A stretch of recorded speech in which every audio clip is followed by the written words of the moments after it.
ñooñu Sénégal lañ bañ ñooñu Sénégal lañ bañ. man loolu moom a gën Sénégalais yi lañu bañ noflaay mais bëgg bañ lii day aboutir ci ñuy teg on va pas céder ci bàyyi manipulation yu ni mel di demee noonu. parce que lii ma la wax dans cette affaire woowal ku la neex nga ñëw fii ñu débat ci lii ma la wax du ko dindi nii la cas bi demee. non kenn doot ci débattre. cas bi nii la demee du début jusqu'à la fin bu ci amee irrégularité bi c'est avant Jean-Michel bu amee surfacturation c'est avant Jean-Michel su amee corruption su amee trafic d'influence c'est avant Jean-Michel bi mu ñëwee li gën a jafe ci projet bi xam nga mën nga jub. booy jëf nga jubal mais fekk lu dëng nga jubanti looloo jafe. loolu la Jean-Michel réussir. ok loolu la réussir. c'est extraordinaire ay gars yi ndaw bëgg na yàkkamti nga commencé woon nañ ko bëgg a def ay magum jëmm ñoom ñoo dëngal ni garabu yoo xale bu ndaw Jean-Michel Sène ñëw jubal ko ba mu ne cocc ci intérêt wu Sénégal. ñooñu lan lañ war a mën a def leneen lu dul noppi. lan bu doon l'autorité contractante ASER ak titulaire contrat bi APAO Sénégal la ñu mën a wax. mais APAO Sénégal ak APAO Espagne ñoom ñoo am contrat de prestation de service lu ci yoonu ASER.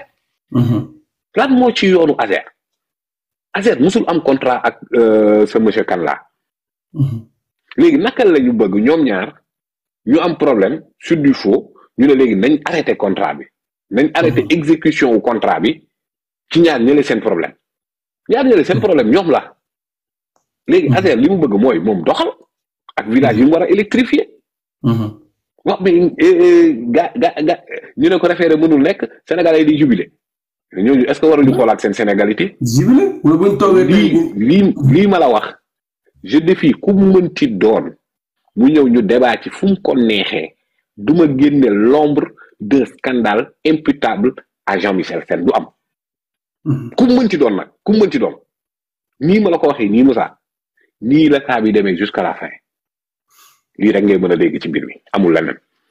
te jàpp naa ne affaire ONAS bi tamit buñ ko toppee fii lay mucc ndax ñoom maanaam ay opposition sénégalais bi c'est des guetteurs de faux pas ñoom dañuy guette. dañuy wóor di guette bu ñuy amul ñu am ci dara lu ñu la ngaamu déggatoo leen affaire ASER dootoo leen ci dégg ndax. Thierno Alassane Sall bi ñu waxee booy bi da ko woo ci débat mu daw.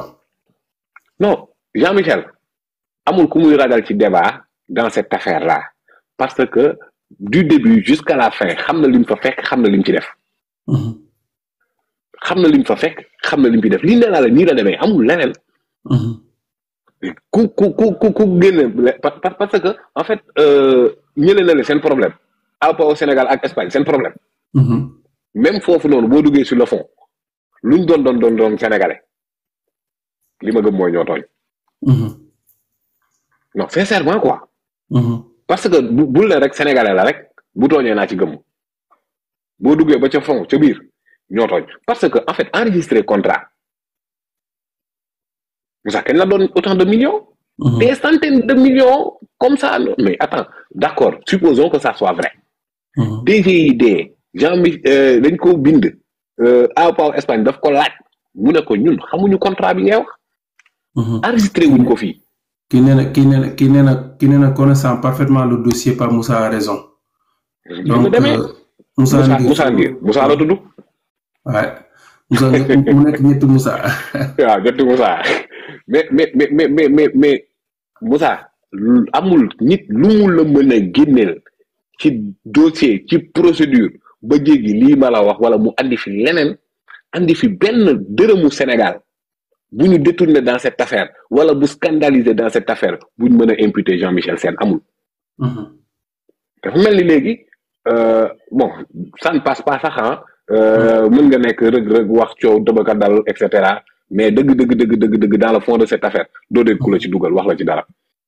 presse bi doon bind yëpp que ne dañoo jëlee un marché jëlee ko ci entreprise sénégalaise jox ko entreprise espagnole képp ku la mën a wax loolu nekk na la génneel document d'ici à l'extinction du soleil duñ la ko mës a génneel. c'est aussi simple que ça léegi nag effectivement Moussa da ngay xam dooley média dooley réseaux sociaux yi pour xam ne ce n'est pas négligeable du tout. yii nii moo tax ma la doon wax keroog na gaa yi di ñëw bu dul plateau ba nañ toog TikTok nañ dem Facebook nañ dem fépp pour leeral. pour ne céder la place à aucune manipulation. pour ne céder la place à benn xeetu tappale dafa jeex. comment se fait-il que yow président de la république nga woon ñu auditer sa doxalin yow en fait nga am occasion wax Macky Sall pour man bu mënul woon wax ci dette bi ñu bàyyi mënul wax ci exonération fiscale yi mu def ak lu tax mu def ko mënul ñëw ci patrimoine bâti bi nga xamante ne 114 milliards réer na noppi. wax dëgg yàlla il a raté une très belle occasion de se taire. bu may xool sax dafay mel ni il essaie de jeter le discrédit sur la Cour des comptes. Cour des comptes ña fa nekk ay fonctionnaires lañ d'abord. defaat beneen concours.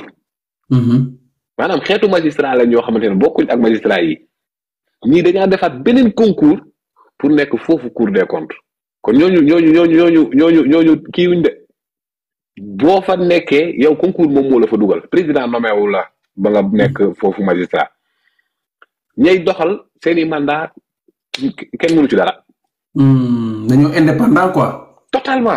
totalement mooy la même chose comme CENTIF président moo leen di nommé de mais dañ koy jox ay critères ci nomination CENTIF président Diomaye mënul xool Moussa Bane neex na ma rek mu nommé la CENTIF de déedéet. du noonu ki jiite CENTIF jamono jii nii Cheikh Ahmadou Bamba Sibi inspecteur des impôts la wala mu doonoon inspecteur du trésor comme ki mu remplacé muy Ramatoulaye Gadio Anne benn ñaari inspecteur de police de classe exceptionnelle dañ fay nekk un banquier bu jóge banque centrale daf fay nekk ñi nga xamante ne tey ñoom ñooy yor les organes dirigeants boobu noonu dañuy prêter serment au niveau de la cour d'appel. Les autres agents enquêteurs dañuy prêter serment au niveau de la TGI. administration boo gis Sénégal am na correspondant CENTIF. boo gis. ñooñu. mais kon administration lañ yor de. xëy dañu bëri woon caaxaan rek texte yi lépp gis nga IGE président mën na ko yónni. mais président mënul yónni CENTIF. premier ministre mënul yónni CENTIF ministre des finances bi mu bokk mënul saisir CENTIF. kon dans cette affaire là bu ñu ne premier ministre bi daf cee am nangam ñooñu mënu xam nga CENTIF ñan ñoo ko mën a saisir. Moussa man li ma lay wax dama la koy wax di la renvoyer ci ay texte demal ci loi 2024-09. parce que bu ñu nee loi 2024-09 rek mën nañoo foog ne sax CENTIF 2024 la fi nekk mais loi boobu noonu dafa remplacer la loi 2018-08. loi 2018 boobu dafa remplacer la loi 2009. loi 2009 boobu dafa abroger remplacer la loi 2004 CENTIF est là depuis 2004 directive UEMOA la woon benn autorité ci gouvernement bi mënu koo saisir ne ko defal enquête ci diw même buy def rapport d'activité am sax bu muy présenter ministre des finances daf naan ko def naa tant de rapport du ko wax rapport bi ci kan la du ko wax rapport bi lan la du ko wax rapport bi nan la boo demee ci article 5 ci loi bii ma la wax léegi moom mooy wax kan moo mën a saisir CENTIF xam nga kan moo ko mën a saisir. banques yi assurance yi notaires yi maanaam dañ naan la yow banque bi boo gisee transaction bu ëpp 15 millions ci mois bi cumulativement quoi déposer nga 5 su bëgg a déposer 7 ginnaaw su bëgg a déposer 6 bu ëppee 15 millions ci mois bi rek dañ ne ko yëgal ko CENTIF. xam nga maa ngi lay wax léegi ne la administration boo dem am na correspondant CENTIF. bu ko yëgalee CENTIF day jël enquête am du la yëgal ne yow yaa ngi mu ngi enquête ci yow de moo tax ñi doon wax naan Farba respecté wuñ procédure contradictoire parce que CENTIF déglu ko CENTIF du déglu kenn. CENTIF buy enquête ci yow doo xam sax ne mu ngi enquête ci yow moo tax ñu ne ko boo paree enquête bi yow jëlal mbir mi rek jébbal procureur. mbirum Farba Ngom déggoo ci police déggoo ci gendarmerie parce que enquête préliminaire boobu CENTIF def na ko.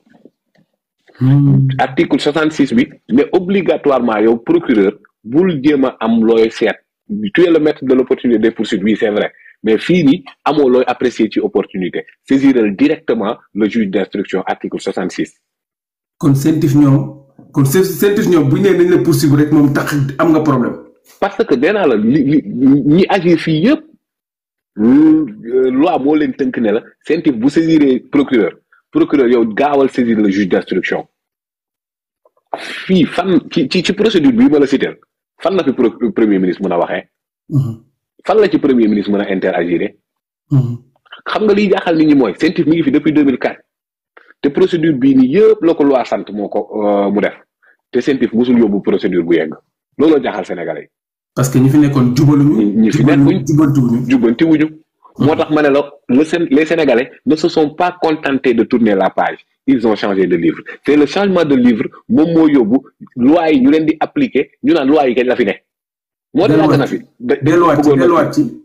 delluwaat ci. ci lan noonu. delluwaat ci li nga wax léegi les sénégalais ne sont pas seulement. ils ne se sont pas contentés de tourner la page. ils ont changé de livre. maanaam sénégalais yi nekkuñu rek di changer page nii quoi maanaam livre bi lañ jël sànni jël beneen livre. mu ngi noonu livre boobu noonu moom mooy bi nga xamante ne président premier ministre Ousmane Sonko moom la bind. loolu moom mooy dëgg léegi nag bu ñuy appliquer loi yoo mësut a gis da ngay foog ne lii premier ministre bee ko inventé alors que lii yàgg na ci réew mi.